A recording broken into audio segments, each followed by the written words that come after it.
अस्सलाम वालेकुम, मैं हूं अरबाब जहांगीर। आप देख रहे हैं मेरा यूट्यूब चैनल असली खबर विद अरबाब जहांगीर। उम्मीद है तमाम देखने वाले खैरियत से होंगे।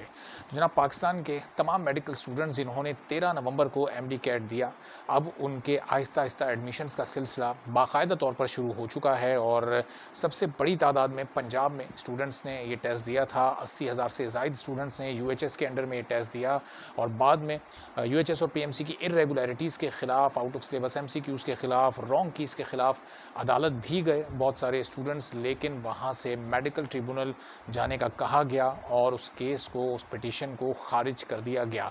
अब जनाब यूएचएस ने अपने जो मुल्का कॉलेजेस हैं उनके लिए एडमिशन का बाकायदा आगाज़ कर दिया है। आज उसकी स्टार्टिंग डेट है। आज से ऑनलाइन अप्लाई करने का सिलसिला शुरू हो गया है और कुछ स्टूडेंट्स ने कहा था कि किस तरह से ऑनलाइन अप्लाई किया जाना है, उससे मुतालिक आप थोड़ी सी वजाहत कर दें। तो इस तरीक़ेकार को आपके सामने मैं ब्रीफली रखता हूँ और फिर कुछ इससे मुतालिक मज़ीद भी ज़रा गुफ्तगू करते हैं। तो जनाब, यूएचएस के तहत अगर आपको अप्लाई करना है तो एक तो सिंपल पहले जो क्राइटेरिया है जनाब के 60% आपके मार्क्स होने चाहिए 1100 में से 666 नंबर, यानी एफएससी में आपके 660 नंबर 1100 में से अगर होंगे तो फिर आप एलिजिबल हैं इसमें अप्लाई करने के लिए। और फिर बात यहीं पर रुकती नहीं है, बल्कि जनाब साथ साथ आपका डोमिसाइल भी पंजाब के किसी डिस्ट्रिक्ट का होना चाहिए है। और अगर डोमिसाइल आपका इस्लामाबाद का है तो फिर आप सिर्फ़ और सिर्फ ओपन मेरिट सीट्स के लिए अप्लाई कर सकते हैं। ये तमाम बातें आपको ज़हन में रखनी होंगी ताकि किसी भी दुश्वारी से आप बच सकें। अच्छा, फिर एमडी कैट 2022 में आपके मार्क्स अगर 55% हैं, यानी 200 का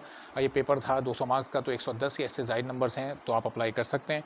और अगर आप प्रीवियस ईयर के स्टूडेंट हैं, अच्छा ये 55% तो ये है एमबीबीएस के लिए, बीडीएस के लिए फिर ये कम होकर 45% है।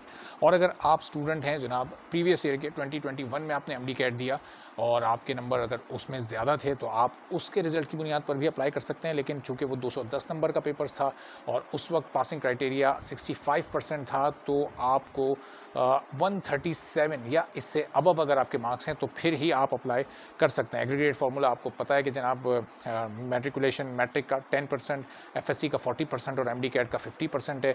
ये बहुत बेसिक सी बातें हैं। और उसके बाद अब आपको कहाँ जाना होगा? आपको ऑनलाइन अप्लाई करने के लिए www.bop.com.pk/UHS-2022/login.aspx, यहाँ पर आप जाएंगे तो आपको अपना एक लॉगिन आईडी क्रिएट करना होगा, उसका एक पासवर्ड सेट करना होगा और जनाब उसके बाद फिर आपको एक प्रोग्राम, एक फॉर्म आपके सामने खुल जाएगा। या तो आप एमबीबीएस सेलेक्ट करेंगे, ज़ाहिर है अगर आपको एमबीबीएस में लेना है, या फिर आप बीडीएस को सिलेक्ट करेंगे। और फिर उसके बाद जनाब अपना जो भी आपका नाम, डोमिसाइल, कॉन्टैक्ट नंबर, मार्कशीट, वो पूरा वो एक फॉर्म आपको फिलअप करना होगा। इसके बाद बड़ी इंपॉर्टेंट चीज़ है, इसके बाद आपका ऑर्डर ऑफ प्रेफरेंस है, यानी कौन कौन से कॉलेजेस आप अपनी प्रायोरिटी पर रखना चाहते हैं। ये ऑर्डर जब एक बार आप डिसाइड कर लेंगे, आपको पता होगा आपका रिजल्ट क्या है, आपकी परसेंटेज क्या है, आपके एमडी कैट में कितने मार्क्स हैं। एक बार जब आप ऑर्डर ऑफ प्रेफरेंस सेट कर लेंगे, यानी एक कॉलेज का नाम आपने पहले नंबर पे, एक का दूसरे पे, एक का तीसरे पे लिख दिया, इसी तरह से आपने लिस्ट तरतीब दे दी, फिर आप उसको एक्सचेंज ऊपर नीचे नहीं कर सकते, फिर आप उसको चेंज नहीं कर सकते, तब्दील नहीं कर सकते।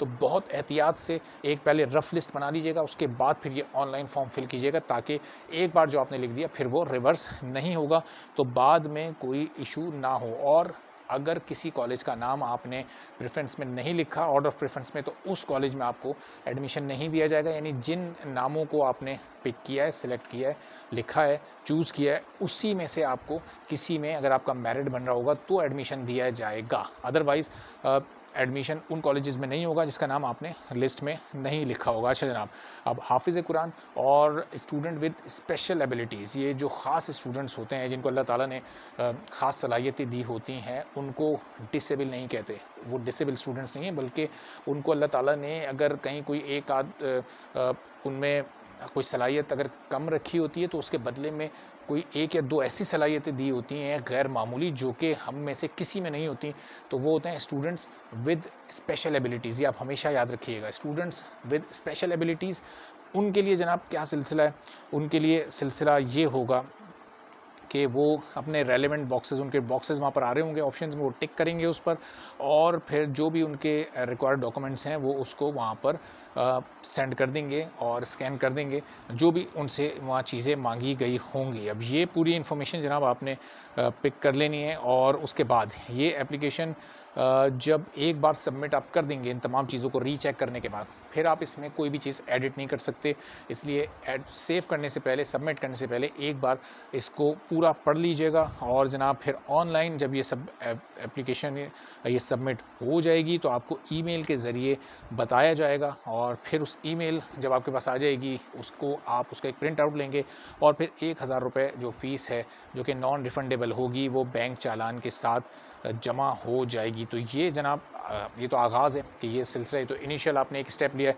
अब इसके बाद होगा क्या, 3 तारीख से इसका आगाज़ हो रहा है और इसकी जो क्लोजिंग डेट है यानी 12 दिसंबर तक आप ये करवा सकते हैं, यानी इस हफ्ते से और अगले पीर तक ही आपके पास तकरीबन 10 दिन का वक्त है। अच्छा, हाफिज़ कुरान का जो टेस्ट होगा वो होगा जनाब 10 से 13 दिसंबर तक UHS लाहौर में ही होगा और मेडिकल बोर्ड जो कि स्टूडेंट्स विद डिसेबिलिटीज़ यानी स्पेशल एबिलिटीज़, जो स्टूडेंट विद स्पेशल एबिलिटीज़ हैं उनका जो टेस्ट लेगा मेडिकल बोर्ड वो भी 10 से 13 दिसंबर तक ही लेगा। अच्छा, इसके बाद प्रोविजनल मेरिट लिस्ट लग जाएगी जनाब कैंडिडेट्स की 15 दिसंबर को और जो फाइनल मेरिट लिस्ट है वो लगेगी जनाब 17 दिसंबर को, यानी ये प्रोसेस कंप्लीट होगा ऑलमोस्ट 17 दिसंबर को सबको पता चल जाएगा। अच्छा, फिर जो कॉलेज वाइज लिस्ट लगने का सिलसिला शुरू होगा, जो अगला मरहला है किस कॉलेज में किसका एडमिशन हुआ है, कॉलेज वाइज लिस्ट 19 दिसंबर को लग जाएगी। MBBS की और BDS की लगेगी ये 16 जनवरी को, ये यानी BDS की थोड़ी देर से लगेगी।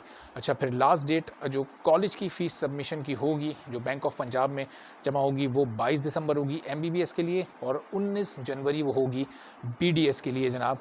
तो ये पूरा सिलसिला है। इसके बाद और भी इसमें काफ़ी सारी डिटेल्स हैं, लेकिन आप लोगों के लिए जो इम्पोर्टेंट चीज़ थी वो मैंने आपको बता दी है ताकि आप में से किसी को अगर मुश्किल हो रही हो ये पूरा तरीका प्रोसेस समझने में तो वो आसानी के साथ ये वीडियो देखकर ये फॉर्म फिल कर सके। और फॉर्म बहुत एहतियात से फिल करना है, ख़ास तौर पर ऑर्डर ऑफ प्रेफरेंस जो लिखना है ये तो अपनी आपको कार्रवाई करते रहनी है। एडमिशन में आपने पीछे नहीं रहना, ये चूँकि एक फॉर्मेलिटी है, जिन स्टूडेंट्स का मेरिट बनता है उनके लिए तो एक फॉर्मेलिटी ही है। तो तमाम स्टूडेंट्स को ये अटैम्प्ट ज़रूर करनी है जो फिर साथ साथ मेडिकल ट्रिब्यूनल में जो आप जा रहे हैं या जो मुख्तलिफ़ कोर्ट्स में मामला चल रहे हैं। पंजाब में तो कोर्ट में मामला नहीं चल रहा, कोर्ट में इस वक्त मामला है जो मंडे को एक समाअत होनी है वो सिंध में और KPK में। बलूचिस्तान के स्टूडेंट से शिकवा कर रहे हैं कि उनकी बात नहीं हो रही। जब आप कोई प्रोटेस्ट नहीं करेंगे, आप कोई एक्टिविटी नहीं करेंगे, आप अपने हक़ के लिए ख़ुद आवाज़ नहीं उठाएंगे तो आप घर बैठे रहें और क्या दूसरे लोग आकर आपके हक़ में आवाज़ उठाएंगे? आप बताएं। सिंध के स्टूडेंट्स को आपने देखा कितना ग्रैंड प्रोटेस्ट उन्होंने किया, उसका एक इम्पैक्ट क्रिएट हुआ और एक नतीजा निकला। अब उसका फ़ायदा होता है नहीं होता, कम से कम कोशिश तो उन्होंने की। फिर आप KPK के स्टूडेंट्स को देखें, उन्होंने पेशावर प्रेस क्लब के बाहर एहतजाज किया, वो एक नहीं दो उन्होंने पिटिशन्स फ़ाइल की। आप पंजाब के स्टूडेंट्स को देखें वो भी कोशिशें कर रहे हैं। अगर आप लोगों ने बलूचिस्तान के स्टूडेंट्स ने पिटिशन कोई फ़ाइल की है तो बताइए, इन्फॉर्म कीजिए ताकि उससे मुतालिक मज़ीद बात हो सके, उसमें किन किन पॉइंट्स को शामिल किया गया है, कब उसकी हेयरिंग है। और अगर अभी तक नहीं किए तो आप बहुत देर कर चुके हैं। ये अब एडमिशन्स का सिलसिला भी शुरू हो चुका है। क्या एडमिशन होने के बाद जब लिस्ट आ जाएगी मेरिट लिस्ट, उसके बाद फिर आप लोग प्रोटेस्ट करेंगे, उसके बाद तो वैसे ही एक डिवाइड हो जाएगा। जिन लोगों के नाम उस मेरिट लिस्ट में आ जाएंगे, जिनके एडमिशन्स हो जाएंगे, वो तो खामोशी से फिर साइड में हो जाएंगे। फिर बहुत चंद एक स्टूडेंट्स ये आप लोग रह जाएंगे, क्योंकि बहुत सारे स्टूडेंट्स तो उस मेरिट पर आ ही नहीं रहे होंगे, जिनके मार्क्स बहुत कम होंगे। तो ये अब जब तक आप लोग खुद कोई अमल नहीं करेंगे, खुद कोई एक मुतहरिक नहीं होंगे, उस वक्त तक कोई कैसे आप लोगों के लिए एफ़र्ट कोई कर सकता है? सिर्फ बात ही हो सकती है और बात ज़ाहिर है की जा रही है। आप लोग कुछ करेंगे, कोई प्रोटेस्ट रिकॉर्ड करवाएंगे, किसी के इल्म में अपनी बात लेकर आएंगे, तो फिर उस बात को मज़ीद आगे तक पहुंचाने में आसानी होगी। अगली वीडियो में फिर मज़ीद अपडेट्स के साथ इंशाअल्लाह बात होती है। इजाज़त दीजिए, अल्लाह हाफ़िज़।